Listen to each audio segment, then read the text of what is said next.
Bueno, muchas gracias, Vivian. Creo que esta tarea que hacemos nosotros de intentar hacer reflexiones desde otros sectores para aterrizar esos conceptos y esas perspectivas en los temas de salud ya es un aporte muy importante de la cátedra. Creo que le debemos al auditorio, aunque todos tienen esta información en el Moodle y en el programa de la cátedra, el perfil de Vivian. Vivian Neumann es abogada, es la directora de Justicia, ya Vivian misma contó que era de Justicia, tal vez el centro de pensamiento más importante en temas yo diría que judicialización en temas estratégicos para la ciudadanía.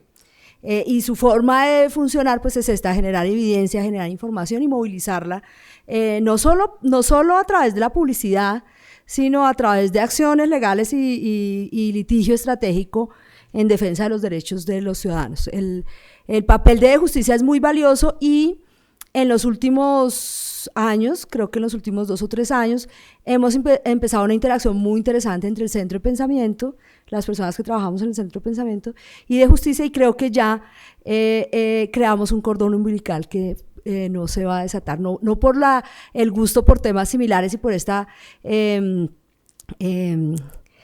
yo diría que es una empatía epistémica, como dicen aquí mis amigas Tatiana y Carolina, nuestra comunidad epistémica, sino porque además hay una empatía también de la forma como trabajamos y las cosas que hacemos. Vivian es abogada de la Universidad Javeriana y tiene maestrías de la Universidad de París II y de la Universidad de Barcelona, y pues está haciendo esta tarea desde Justicia, al frente de Justicia, que ya es una ganancia gigante. Para todos, para los que están conectados vía streaming y para los estudiantes acá, sabemos que cada vez que abrimos un tema lo cerramos con reflexiones sobre su aplicación en la vida real, o en políticas públicas, o en movilización de la sociedad civil. La exposición que acaba de presentar Vivian tiene las dos caras, un poco cómo sí podemos hacer algo frente a la medicalización y el sobreconsumo, sí podemos hacer algo sobre la falta de pertinencia en la prescripción y el impacto de esa falta de pertinencia sobre el gasto público, sobre el gasto en medicamentos. Por ejemplo, hacer esto, hacer transparente la relación en los pagos, los conflictos de intereses que se dan entre los profesionales de la salud, los académicos, los prestadores de servicios con la industria de la salud. Y hay otras formas. Han surgido formas que tienen muchísima visibilidad en Estados Unidos, en Europa, con nombres muy sugestivos. Por ejemplo, non-free lunch. No aceptamos, no hay almuerzo gratis, no gracias. No gracias es otra forma en español de una organización de estudiantes y de profesionales de la salud que dice no gracias, ni un esfero, no me des nada. Quiero mantener libre mi práctica y quiero mantener la asepsia en mi prescripción para tomar una decisión objetiva y tranquila, libre de conflictos de intereses, libre de presiones. No free lunch, no gracias. Y en América Latina surgió UAM, que en la universidad tenemos un capítulo de UAM, Universidades Aliadas por el Acceso a Medicamentos Esenciales. En América Latina, un grupo de médicos jóvenes chilenos crearon una organización que se llama Médicos Sin Marca. Estos eran también unos 3 mosqueteros que andaban por Chile, un gastroenterólogo y un par de psiquiatras, y había un gestor de políticas públicas que había sido el director del Instituto Nacional del Instituto de Salud Pública de Chile, del ISP. Y dijeron, no, vamos a armar una organización y vamos a armar un movimiento que se llame Médicos Sin Marca, que es la versión de No Gracias, No Free Lunch en la región. Ese grupo lo conocimos en un evento en México de Salud Derecho. Y recuerdo que hubo mucha empatía porque son muy, muy buenos expositores, manejan muy buena información, y pensamos en que en ese momento se estaban discutiendo los temas de transparencia en Colombia, había unos recursos de la Unión Europea para eso, ya estoy adelantándome la tarea que va a contar ahora Eduardo, y decidimos que era posible movilizar relaciones entre médicos de Chile que habían creado ese grupo y médicos de Colombia que pudieran estar interesados en crearlo. Entonces se creó Médicos Sin Marca Colombia, en cabeza de, además de un médico especial, porque hay abogados así que se van volviendo farmacéuticos, que nos están inundando, y hay médicos que se van volviendo filósofos, y van cumpliendo un rol súper importante en la discusión académica y el desarrollo de conocimiento de los temas de bioética. Eduardo Rueda es uno de ellos, médico, con doctorado en filosofía, director por muchos años del Instituto de Bioética de la Universidad Javeriana y líder de la creación de Médicos Sin Marca Colombia. Con Eduardo también hubo un flechazo y un amor epistémico a primera vista. En una charla, un día, muchachos, ustedes, yo no les digo muchachos, audiencia académica,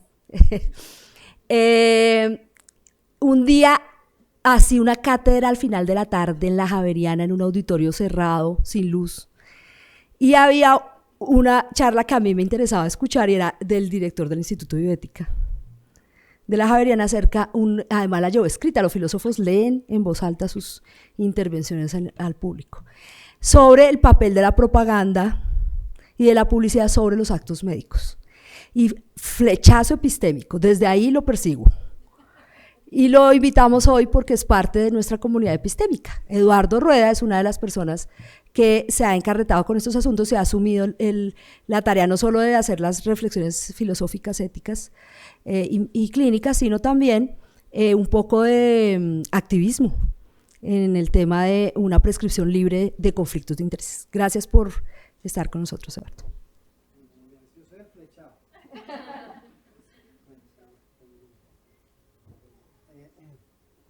¿Cuál es la presentación? ¿Eso tiene conexión a internet? O sea, hay como unos hipervínculos ahí. ¿Se pueden pasar? Sí, y para cuando toque. No sé. ¿Tienes? ¿O te vas pasando? Yo te digo. Bueno, muchachos, muchachas, muchachos. Pues es un gusto estar aquí. Claudita, mil gracias por la invitación. Carolina, Tatiana, bueno, toda la comunidad epistémica, empática, política. Bueno, muy bien. Voy a contarles un poco de la iniciativa Médicos Sin Marca. Claudia les contó la introducción, pues esto fue el producto de la conspiración de Karen Hussman y Claudia, que nos pusieron en contacto a una serie de organizaciones aquí de la sociedad civil, un poco con epicentro en el Instituto de Bioética en aquella época en que yo lo dirigía en la Javeriana, con Médicos Sin Marca Chile. Y bueno, y entonces nos dieron una platica para empezar, como un capital semilla, y con ese capital nosotros invitamos a los colegas de Médicos Sin Marca Chile para que nos hicieran una asesoría internacional y nos ayudaran a montar esa misma iniciativa aquí en Colombia. Y efectivamente entonces tuvimos la oportunidad de invitar a estos grupos de la sociedad civil, que ya les voy a mostrar quiénes son. Está Janet de Salud Derecho, está este centro de pensamiento sobre medicamentos y poder, está la Universidad de los Andes, está IFARMA, que es una organización de la sociedad civil que ha trabajado mucho en el tema de genéricos y acceso a medicamentos, está, ¿quién más se me pasa ahorita? El Instituto de Bioética de la Javeriana, claro, bueno, la Federación Médica Colombiana, ni más ni menos. Entonces, estábamos todas estas organizaciones en el plan de asesorarnos de los colegas de Chile que habían emprendido esta iniciativa y que habían logrado además tener efectos reales en las regulaciones de ese país en materia de reducción de conflictos de interés, de que no se pasaran normas que favorecían claramente a la industria, que fueran más exigentes los procesos de actualización de los médicos, etcétera, etcétera. Y bien, entonces arrancamos con esto. Bueno, eso es lo que vamos a hablar ahorita. Siguiente. Bien. Ahí puse un hipervínculo de Médicos Sin Marca Chile, si quieres lo podemos abrir para que los… No, ahí donde dice Médicos Sin Marca Chile, debajito. ¿Está difícil eso? Siempre hay problemas técnicos con estas presentaciones. Bueno, ya aparecían las fotos bonitas y todo, después se las comparto por WhatsApp. Bien. Entonces, si quieres… Sí. Sí, no te preocupes. Bueno, entonces no hagamos esto, entonces renunciamos al hipervínculo.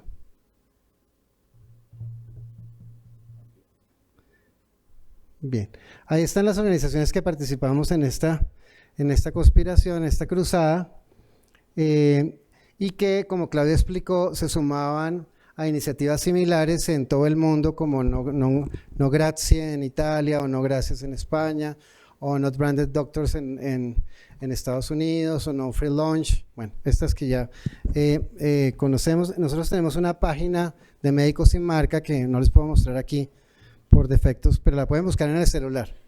Sugiero que saquen sus celulares y busquen Médicos Sin Marca Colombia, y ahí pueden abrir la página de nuestra iniciativa, donde van a encontrar una gran cantidad de cosas interesantes. Bien. Bien. Siguiente. Bien, entonces esta iniciativa es un poco, como Claudia explicado ahorita, el lado pedagógico. Si hay un lado digamos, de regulación jurídica, de prácticas que contribuyen a reforzar los conflictos de interés en la práctica médica, es decir, a inclinar la balanza de tal manera que las prescripciones médicas, la investigación médica y la educación médica no son las mejores para atender los deberes de los médicos, y los deberes son fundamentalmente, ¿cuáles? ¿Cuál es el deber fundamental de los médicos? Velar ¿por qué? Por el bienestar de los pacientes. Esa se supone que es su deber central. El acto médico está consagrado a servir a ese deber central, que es garantizar la mejor atención posible a una persona que necesita recibir atención para, se prendió Siri, para recuperar la salud o cuidarse de una situación que requiere atención médica constante. Bien, entonces, ¿cuáles son un poco las situaciones? Esto les va a servir un poco de repaso, creo que ya lo han visto ustedes a lo largo de todos estos días de la cátedra. Sin embargo, pues me atreví a traer un pequeño resumen de cositas que justifican plenamente la iniciativa de Médicos Sin Marca, un poco también como antecedente para presentarles la propuesta en concreto en qué consiste. En un estudio de la FDA, en un estudio que se hizo sobre 665 medicamentos que aprobó la FDA y que cubrían el lapso del año 2000 al 2007, investigadores en Estados Unidos encontraron que el 89% de los medicamentos se podían calificar como medicamentos Me Too, que ya saben ustedes qué es. Medicamentos que tienen apenas variaciones triviales sobre moléculas que ya han sido aprobadas y que tienen una historia enorme de uso, y que se presentan como innovaciones auténticas en el mercado, a veces con costos excesivamente altos. Una circunstancia que no puede pasarse por alto es que el 30% del presupuesto de la industria se invierte básicamente en actividades de marketing farmacéutico. Eso quiere decir que lo que ustedes pagan por un Dolex, además de pagarle al distribuidor, está cargado un 30% más por la labor que hacen de difundir la marca y hacerla comercialmente atractiva. Y un elemento que mencionaba Vivian ahorita en su presentación, que tiene un papel muy importante en la movilización de iniciativas como Médicos Sin Marca, es esta circunstancia que se ha descrito como la sensación de invulnerabilidad de los médicos frente a la percepción de que son invulnerables frente a los efectos del marketing farmacéutico, de los regalos, de los esferos, de los bajalenguas, de los televisores, de los viajes, etcétera, etcétera. ¿Puedo pasar con esto? Sí. ¿Cuál se pasa? ¿Este? Gracias. Entonces, ¿cuáles efectos tiene el marketing en la prescripción médica? El marketing, como ya se explicó aquí, pues consiste en una serie de estrategias que, digamos, generan en los médicos una respuesta de reciprocidad, una disposición a devolver el favor así sea pequeñito. Hay estudios que muestran que da lo mismo que a un médico lo inviten a una cena en el mejor restaurante de una ciudad, junto con su esposa, etcétera, o lo inviten a comerse una hamburguesa en McDonald's, da lo mismo. Es decir, el sentimiento de reciprocidad que experimenta quien recibe la hamburguesa, una hamburguesita con Coca-Cola, no, ni siquiera agrandada, sino normal. Es igualito al sentimiento que experimenta alguien que recibe una cena, digamos, en Harry Sazón o un restaurante así. Y ese sentimiento finalmente moviliza una acción que favorece a la industria y no necesariamente favorece al paciente. Y los efectos que están efectivamente demostrados, esta cosita, ¿tiene flechita roja? No. Tiene aquí, pero para que la vea yo. Bueno, entonces esto, mayor disposición a recetar nuevos medicamentos sin tener suficiente información que permita garantizar la eficacia y la seguridad de esos medicamentos. Es decir, el marketing promueve una práctica médica temeraria. 2. Hay un menor interés en quienes reciben la influencia del marketing farmacéutico en practicar una medicina basada en el consejo médico. ¿Cuál es el consejo médico? Cuando un paciente, por ejemplo, llega a recibir tratamiento por hipertensión arterial o por diabetes, tiene que recibir una serie de consejos médicos que son claves para que esa persona no tenga complicaciones en el futuro asociadas a esas enfermedades crónicas. ¿Cuáles son, por ejemplo, las de hipertensión? ¿Cuáles conocen ustedes? Díganme 3. Hacer ejercicio es una. ¿Cuál es la otra? Disminuir la sal, comer bajito de sal. Muy bien, ¿qué más? ¿Cuál es la otra? Sí, caminar ese ejercicio, Hacer el amor, muy importante. ¿Qué más? ¿Qué? Sí, claro, muy bien. Entonces tener prácticas de relajación, etcétera, tener tiempos de descanso activo, bueno, todo este tipo de cosas que se hacen para reducir el estrés. Los médicos que reciben, que son influenciados por la industria, acortan, de hecho, y eso está bastante bien estudiado, los tiempos que dedican a ese tipo de consejo médico. Es decir, no se interesan en los pacientes, sino fundamentalmente como destinatarios de medicamentos, como consumidores de lo que produce la industria, y se sienten y trabajan como operadores en la dispersión de estos productos entre los pacientes, olvidando en muchas ocasiones que los médicos tienen como función fundamental en el acto médico proveer de información e inspirar acciones en los pacientes que contribuyan a su mejor cuidado, al mejor cuidado de su salud.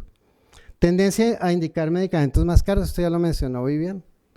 Efectivamente, el marketing farmacéutico hace que los médicos se inclinen a recetar medicamentos de marca, de ahí médicos sin marca, que suelen ser mucho más caros que los medicamentos genéricos, que hacen exactamente lo mismo. Además, la industria se encarga de construir a través de distintos dispositivos una desconfianza progresiva de los médicos hacia los medicamentos genéricos y de hacer que construyan una especie de fetiche de confianza en los medicamentos de marca. Y eso está bastante bien probado. Entonces hay una serie de médicos, ustedes podrán seguramente en el futuro conocer. ¿Quiénes son médicos? Acá levanten la mano. ¿Estudiantes de medicina? Bueno, no se preocupen, nadie es perfecto. Muy bien, entonces los médicos, efectivamente los urólogos, los oftalmólogos, a propósito del ejemplo que tú mencionabas, Vivian, los otorrinos, en fin, los nefrólogos, tienen medicamentos de marca que consideran que son fantásticos y que no se comparan con el genérico, y para sacar esas conclusiones se basan únicamente en la percepción de favorabilidad que tienen sobre la marca, una percepción de favorabilidad construida a través de una relación con la industria que es sistemática y que está y a la que están expuestas permanentemente.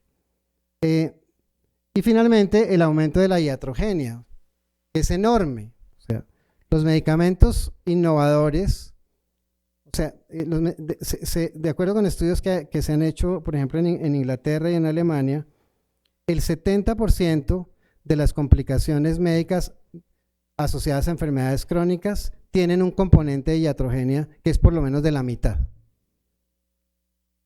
Y hay estudios que afirman también que del año 96 hacia acá es muy poco los productos auténticamente innovadores que se han producido en medicina, y a esos productos se les puede achacar el 80% de la carga de iatrogenia de ese 50% que les mencionaba anteriormente.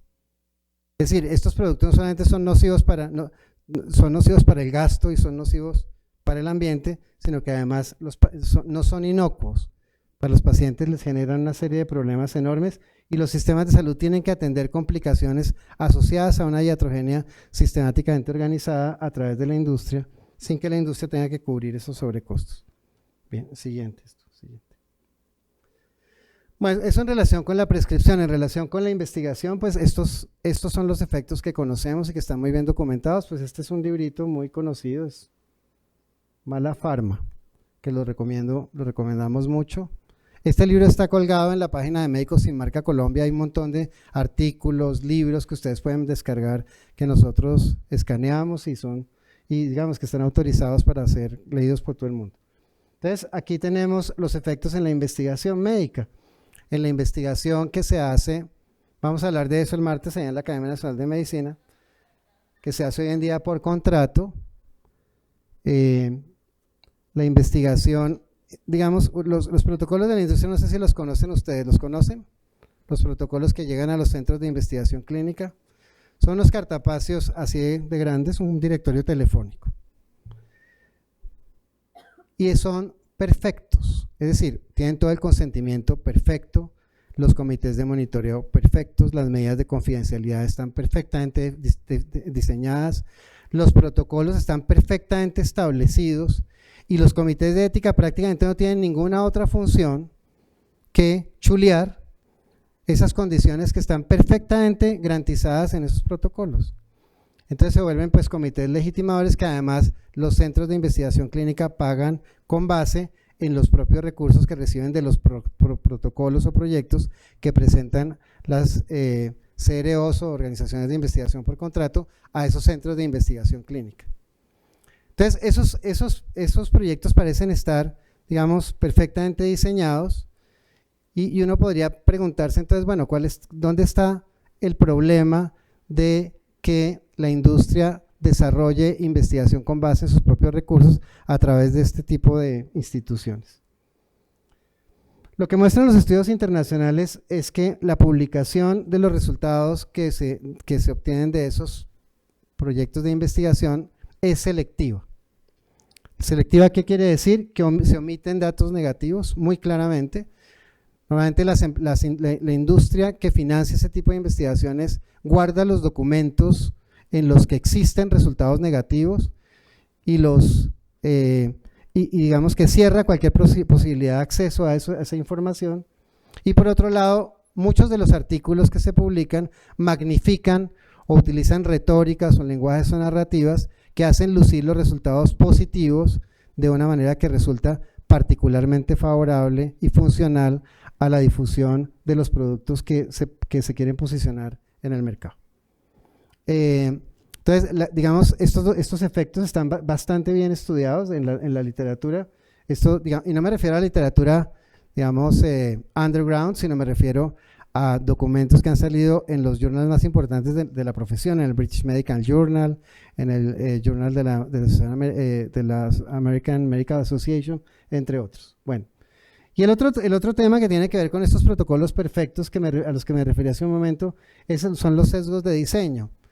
Los protocolos se diseñan de tal manera que al final es muy probable que los resultados resulten muy buenos, muy positivos y contribuyan al posicionamiento de esos productos que se quieren vender como innovaciones auténticas, y tienen que ver entonces con el establecimiento de comparadores que son claramente inferiores a lo que se quiere probar. Digamos que desde el principio se sabe que eso son comparadores inadecuados.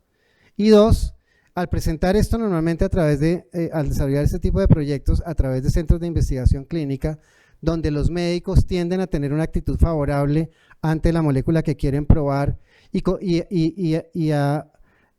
en circunstancias en que los pacientes que se reclutan tienen una buena relación con los médicos que los reclutan porque empiezan como relaciones terapéuticas, es muy probable que se produzcan resultados positivos. Es decir, los sesgos de observación ahí son claros, son inevitables, aunque se supone que los estudios se hacen doble ciego, de tal manera que el médico no puede inclinar su observación de una manera aparentemente sesgada, pero lo que sucede al final es que los médicos en todo caso tienden a desestimar los efectos negativos ya sea en el grupo caso o en el grupo control, y sobreestimar los efectos positivos. Y por supuesto los pacientes, además, por tener esa relación de tipo terapéutico con los médicos en el centro clínico que lo reciben, tienden a tener una actitud a sobreestimar cualquier tipo de mejoría que presenten por efecto de estos medicamentos que se prueban. Bien, esto por supuesto, esto significa que esos resultados de investigación no son robustos, tienen muchos problemas. Y de hecho, se conocen los casos ya mundialmente, por ejemplo, las multas que les ha tocado pagar a Glaxo o a Pfizer, en los cuales evidentemente se prueba que las fases de pruebas de eficacia y seguridad no se surtieron adecuadamente. Bien. Y finalmente los efectos en la educación médica, a los que ya se refirió Vivian, pues toda esta pseudoactualización que proviene por vía de la visita médica. En Colombia pues son alarmantes, digamos, no tenemos cifras, o yo no conozco cifras, por lo menos yo no conozco cifras de estudios, digamos, largos y que se hagan sobre un número significativo de médicos, pero digamos que existe la hipótesis exploratoria bastante robusta que nos permite afirmar que la mayor parte de los médicos se actualizan por vía del visitador, por vía de su relación con la industria, de lo que la industria les muestra. Tenemos este tema de los speakers, todos conocen el tema de los speakers, pues que les pagan $1,000, $2,000, etcétera, por convertirse en líderes de opinión sobre un determinado dispositivo o un determinado medicamento, y ellos por supuesto dan sus conferencias indicando al principio que están siendo pagados por la industria, pero de todas maneras eso parece tener poco efecto al momento de evaluar cuál es el impacto que tienen entre los médicos a los cuales les comunican en efecto sus propias preferencias. Y esto que ustedes ya pues, han visto aquí en esta cátedra de manera amplia, la medicalización progresiva, o sea, una gran cantidad de trastornos comienzan a tener un nombre para la industria, enfermedades, por ejemplo las hiperlipidemias, claramente se ha rebajado cada vez más el umbral en el que aparece la enfermedad, la hiperlipidemia, aparecen enfermedades como las disglicemias, en fin, hay un texto que es en relación con este punto bastante emblemático, que es un trabajo de Andrew Lakoff que se llama The Right Patient for the Drug, un texto pues, de finales de la década pasada, en el que él muestra cómo en 3 áreas de la medicina, en la psiquiatría, en la ginecobstetricia y en la nutrición quirúrgica, efectivamente se han construido los propios pacientes para ser destinatarios de una serie de medicamentos y de prácticas médicas. Y por supuesto la medicamentalización de la práctica médica. Ya hablábamos de esto, cómo se ha ido reduciendo el espacio de los médicos para el consejo en el contexto del acto médico, pero y cómo han ido desapareciendo prácticas basadas, por ejemplo, hay una caída evidentemente del psicoanálisis en favor de la neuropsiquiatría. Y eso, digamos, tiene que ver también con los modos en que entendemos la enfermedad y todos acuñados a través de ese tipo de, digamos, de dispositivos como la industria farmacéutica, como los que le pone en marcha la industria farmacéutica. Y lo último es esto, la industria ha animado el desarrollo esto, digamos, aparece recientemente en la literatura, ha animado el desarrollo de lo que pudiéramos llamar, entre comillas, un excesivo gusto por la vida suntuaria entre los médicos. Yo no sé si ustedes saben, aquí hay grupos de médicos en Colombia que ganan mucho dinero, o sea, hablamos de honorarios mensuales por productividad, como le llaman ahora eso, que son de 50 millones para arriba, o sea, es mucha plata. Y eso lo paga el sistema de salud. Y eso que paga el sistema de salud, los médicos se acostumbran a tener una vida de altísimo consumo. En carros, apartamentos, viajes, consumo de restaurantes, joyas, etcétera. Yo estaba por iniciar un estudio sobre estos temas, sobre cómo se han transformado las culturas médicas en el marco de todos estos efectos que viene promoviendo la industria. Ahora se habla de los summits y de todas estas cosas, ¿se han visto? Claro, que son eventos que arma la industria para un cierto grupo de médicos muy especializados y que atienden y que, digamos, se organizan de tal manera que los médicos son atendidos de una forma particularmente suntuaria. Todo esto es, digamos, con mucho dinero, con muchos lujos, y esto finalmente malacostumbra a los médicos. En la Universidad Javeriana, donde yo trabajaba hasta hace un tiempo, la Facultad de Medicina iba a organizar, tenía, digamos, a cargo la organización de los 70 años de la Facultad de Medicina. Y a todos los miembros de la facultad y a la rectoría de la universidad le pareció de lo más natural decirle al decano de medicina: consígase la plata con la industria para que hagamos algo que valga la pena. Porque si no, tocaría sencillito, no tocaría afuera, pues con refrigerios sencillitos y todo. La industria sí nos trae los banqueteros, nos trae, bueno, etc. Y bueno, yo estoy, evidentemente, digamos, ese gusto por la vida suntuaria facilita las relaciones con la industria. Y este tipo de... Bien. Entonces, nosotros armamos en este contexto la iniciativa de Médicos Sin Marca Colombia, que quisiera mostrar, pero entonces van a tenerla que ver en el celular. Tienen todo celular ahí, tienen Wi-Fi. Entonces buscan Médicos Sin Marca y ahí aparece, bueno, no sé esto, creo, médicosinmarca.co. Aquí tampoco entra el internet, estamos... mal, ¿cierto? Bueno, ahí aparece la propuesta. Les quería leer los puntos de la propuesta, pero pues por fallas técnicas no podremos hacerlo. Les recomiendo que las lean. Lo fundamental de la propuesta son 3 cosas. La primera,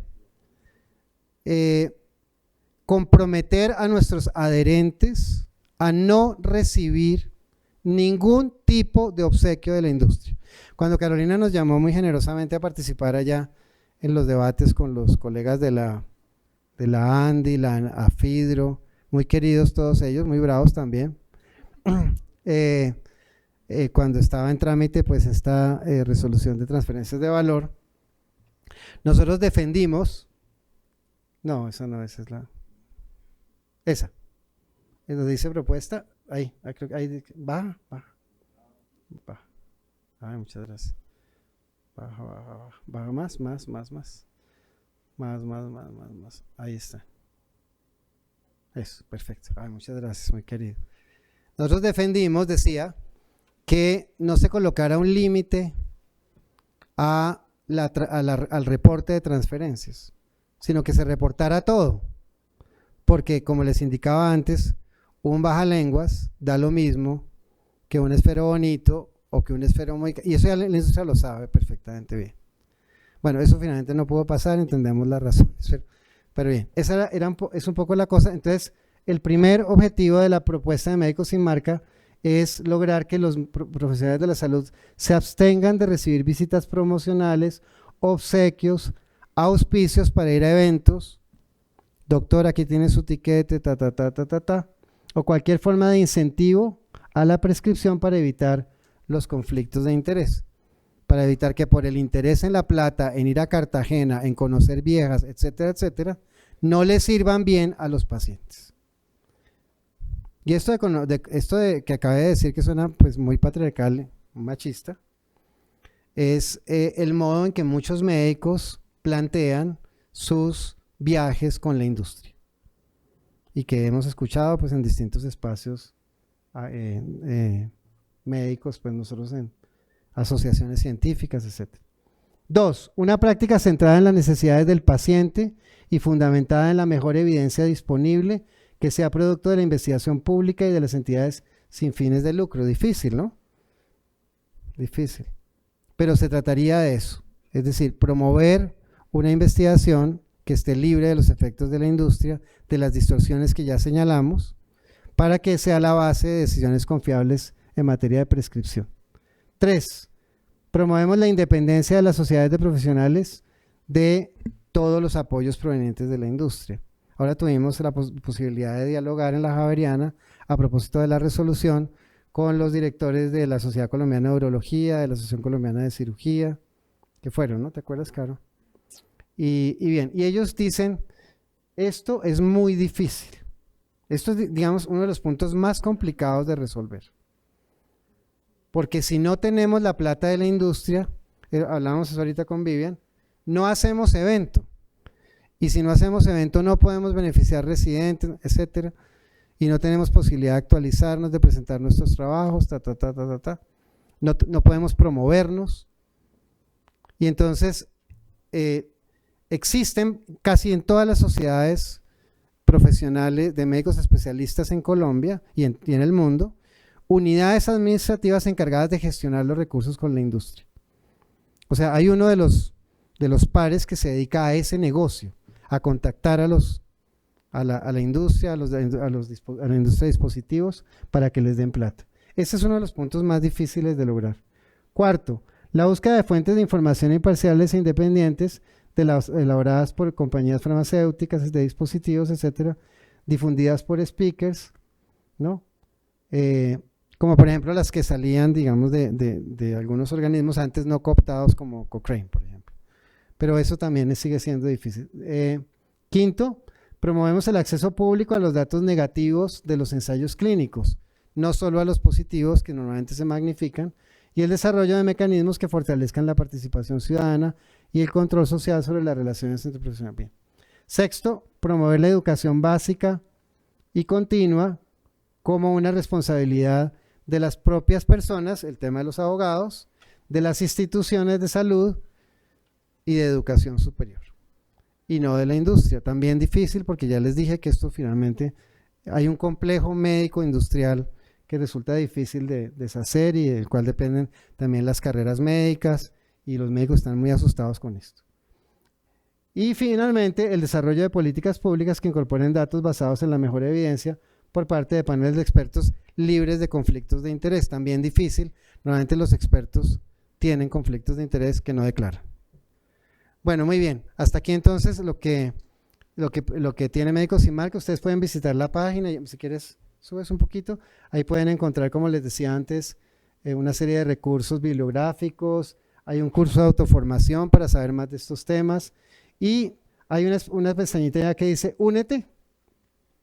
Bien, ahí tenemos 240 Quijotes ya que nos acompañan en esta iniciativa, y estamos pues en el plan de hacerla crecer, y les mandamos ese certificado que está aquí arriba para que lo enmarquen y lo pongan en su consultorio, ¿no?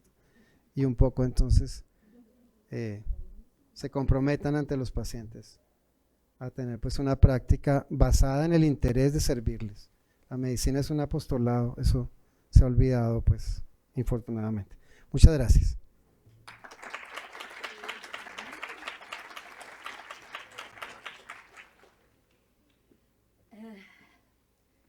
Bueno, pues creo que estas son las cosas que inspiran, porque uno es cierto que es difícil